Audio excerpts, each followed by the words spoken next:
وختامها مسك المخرج خالد مهران.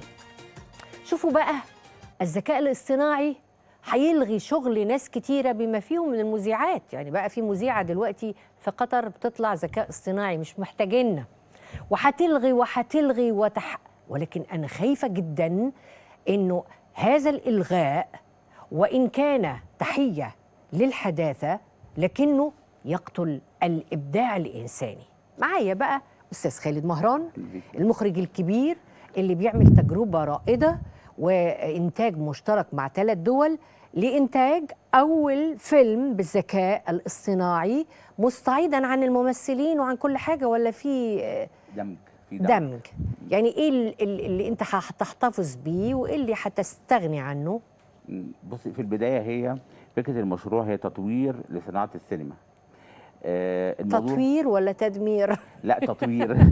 تطوير أكيد طبعا. لا، هو الفكرة جت إن إحنا برضو الذكاء الاصطناعي داخل في كل المجالات وكل عناصر الحياة. صحيح. فكان لازم ان هو يدخل كمان في السينما. هو داخل اوريدي بره، يعني دخل الذكاء الاصطناعي طبعا، وكان بداياته السبيشال افكتس وال 3 دي دايمنشن والحاجات دي كان بدايات الذكاء الاصطناعي. هو الذكاء الاصطناعي كان له علاقة في فيلم افاتار ولا كان ده جرافيكس؟ لا، ده جرافيكس 3 دي. يعني هو ده مصنوع البشر اللي شكلهم غريب، ده مصنوعه مرسومه مع فيها دمج بشري برضو. يعني كان في ممثل وبيعملوا عليه الحكايه. ايوه صح. ولكن هو دلوقتي الذكاء الاصطناعي تطويره ان ما فيش اصلا يبقى فيه ممثل، هيترسم بالكامل. طب ممكن كمان عفوا يعني الذكاء الاصطناعي يلغي المخرج؟ ما هو ده حقيقي، ده هيحصل في فتره من الفترات، بس طبعا هو ده مش دلوقتي. يعني هو في تطوير لكده كمان 15 سنه مثلا. ان شاء الله من دلوقتي يعني. لان هو الجي بي تي حتى يعني بداياته دلوقتي انك انت لما بتيجي تقولي للذكاء الاصطناعي مثلا انا عايز اكتب سكريبت سيناريو، فبيكتب لك السكريبت في 3 دقائق، بيعمل لك السيناريو والحوار. ولكن انت لما بتقري السكريبت بتلاقيه غير طبيعي، لازم تعديل من العقل البشري. فاحنا لغايه دلوقتي ما نقدرش نستغنى عن الكاتب، لان الكاتب لازم بيطور الافكار بتاعه الذكاء الاصطناعي. ازاي دخلت على اولا ازاي خطرت على بالك؟ يعني احنا كل الشباب عندنا ليهم علاقه في الكمبيوتر وفي الحداثه والتطوير، لكن انك تفكر تعمل فيلم معتمدا على الذكاء الاصطناعي، ازاي جات لك الفكره؟ ما هي الفكره جت من التطوير نفسه. احنا عملنا يعني انا كنت عامل فيلم اللي هو اول فيلم مصري روسي اللي هو ماتروشكا، ده كان لسه مخلصينه. فكان الفكره ان احنا عايزين بقى نطور بعد كده صناعه السينما ما بين الدول وكده. بره خلاص بقوا يشتغلوا بالذكاء الاصطناعي ده. الفكره جت بقى ان احنا ازاي نطور الكتابه، يعني ازاي نخلي الكاتب يندرج لمواضيع جديده. خلاص احنا عملنا 36 فكره اللي موجوده في العالم، عايزين افكار جديده. عايزين افكار جديده. فدخلنا بقى على الذكاء الاصطناعي نشوف ايه افكاره، ايه تطوراته. فلقيناه بيوديك ناحيه الخيال العلمي شويه، لان هو اللي خلاص احنا مش موجود داخلين في ده. بالظبط. فودانا في حته ثانيه. فالخيال ده انا ما اقدرش اعمله كامل في الشرق الاوسط الا بدمج من العقول البشريه، لان انا مثلا في برضه حاجات لازم نحافظ عليها كمجتمعنا العربي. ما ينفعش زي بره ان احنا نقول مثلا انه نمثل الاله ان هو موجود. احنا عندنا تقاليد ثانيه خالص. فهنا الفكره جت من هنا، ان احنا ازاي ان احنا ندخل الذكاء الاصطناعي في السينما. بدانا نشتغل مع شركه اللي هي ترينتك شركه الذكاء الاصطناعي. قلنا لهم احنا عايزين نعمل فيلم بتقنيه الذكاء الاصطناعي. فهم بقى بداوا يشرحوا لنا ايه هو الذكاء الاصطناعي وجه منين، وان بيانات كل مخلوق موجوده على الكمبيوتر. تمام. وان احنا نقدر نتحكم في الجمهور كمان، نقدر نشوف الجمهور عايز افلام نوعيتها عامله ازاي عشان نبدا نكتبها، او العكس صحيح. نخلي الجمهور يحب اللي احنا هنقرره.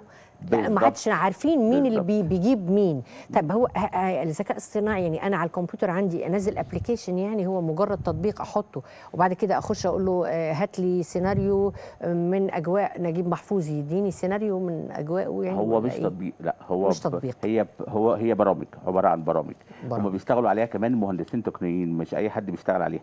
لان مثلا الجات جي بي تي انت لما بتشتغل عليه اي بني ادم يقدر يشتغل عليه. بتساليه بيرد عليك في اي سؤال. عايز تكتبي مقال صحفي كامل بيكتبه لك في ثانيه يعني. تمام.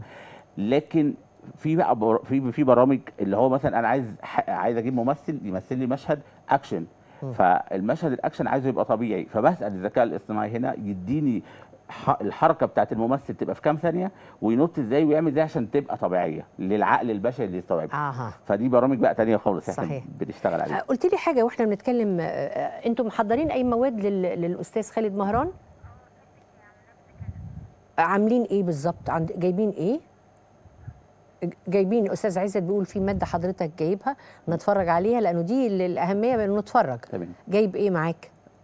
لا انا معاك في اي حاجه. لا دي صورتي انا، دي صورتي انا في الذكاء الاصطناعي البسيط. امبارح من قطر، اشكرك جدا، يا من قطر يا من امريكا، شاب اسمه باتريك قال مادلين طبر حط صورتي فطلع الذكاء الاصطناعي شكلي كده.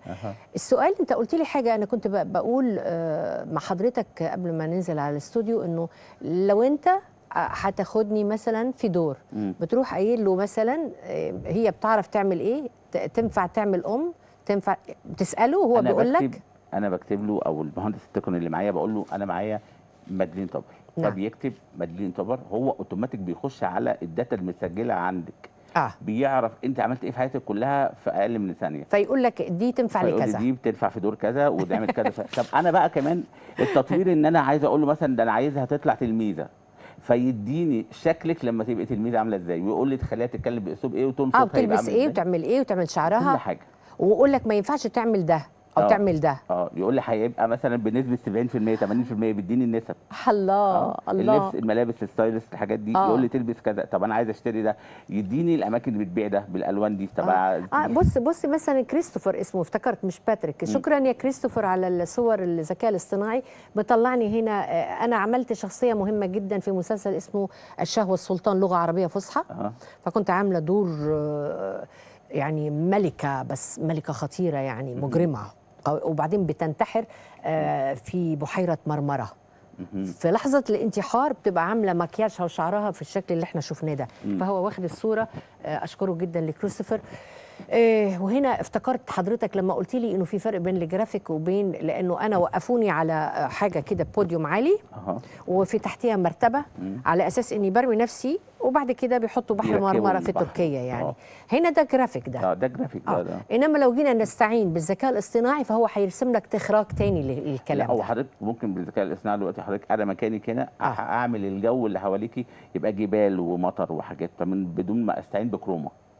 بدون يعني كروما. احنا متعودين الكروما تجيب لنا اللي احنا عايزينه بالظبط، عشان اقدر افصل. زمان كنت بفصل من الكروما للمشهد. لا دلوقتي خلاص. طب انا عايزه اصعبها عليك وعلى انا كارهه الابلكيشن. ايوه كل البشر يعني واخدين موقف منه.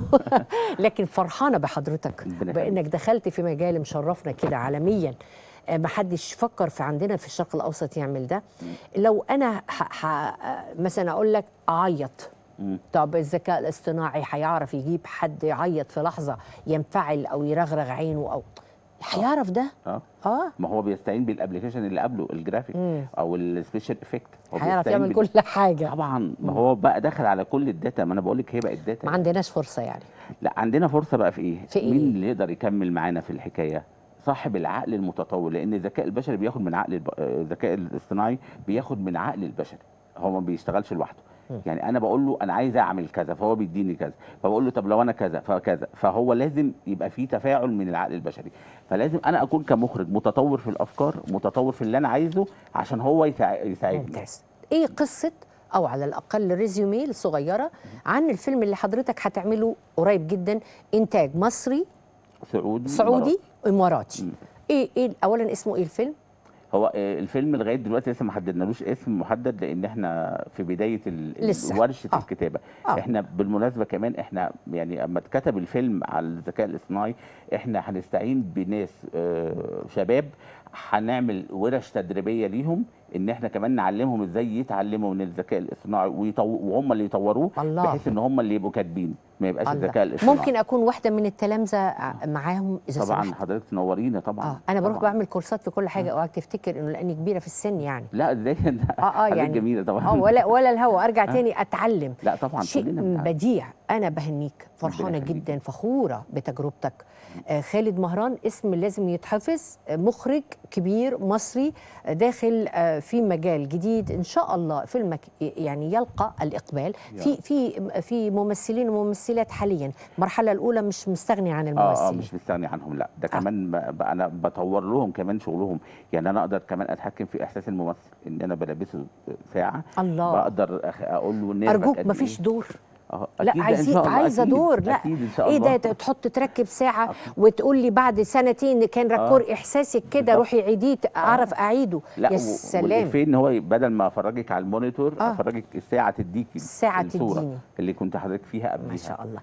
كانت حلقه النهارده غير عاديه، من فلسطين الغاليه علينا الى السفير الى الاصوات الجاده إلى ختامها مسك. خالد مهران، حلقة استثنائية. دايما الحدث اليوم معاكم في حلقات متميزة. أشوفكم الأسبوع اللي جاي إن شاء الله.